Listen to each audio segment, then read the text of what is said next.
প্রিয় মানুষের প্রতি অভিযোগের শেষ থাকে না মানুষের। অভিযোগ করার কারণও থাকে বটে। একটাবার ভেবে দেখুন তো, আপনার খারাপ সময় যার সামান্য সঙ্গ দেওয়ার সময়টুকুই হয় না, যে আপনার মন খারাপের কারণ খোঁজে না, আপনার জন্য ব্যাকুল থাকে না, সে আপনার প্রিয়জন কিংবা প্রিয় মানুষ হয় কি করে?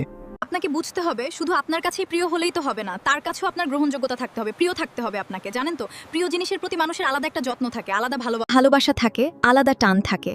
প্রিয় জিনিস মানুষ সহজে অবহেলায় ফেলে রাখে না, চোখের আড়াল হলেই পাগল হয়ে যায়, হারাতে চায় না কিছুতেই। কিন্তু যে আপনাকে তার প্রিয় মানুষই ভাবেনি কখনো, তার কাছে অধিকারবোধ দেখাবেন কিভাবে? ভালোবাসার এই একতরফা পথ আমাকে হাঁপিয়ে তুলেছে। এখন শুধু মুক্তি চাই। সত্যিকারের প্রিয় মানুষ কিংবা প্রিয়জন তো সেই, যার কাছে সময় ভিক্ষা চাইতে হয় না, আপনাকে সময় দেওয়ার জন্য সে নিজে থেকেই আপনাকে খুঁজে নেয়। আপনার মন খারাপে কিংবা খারাপ সময়ে যে আঠার মতো লেগে থাকে আপনার পাশে, যে কখনোই আপনাকে একা লাগতে দেয় না। সে ঠিক আপনাকে তখনও ভালোবাসে, যখন আপনি নিজেকেই নিজে ভালোবাসতে ভুলে যান।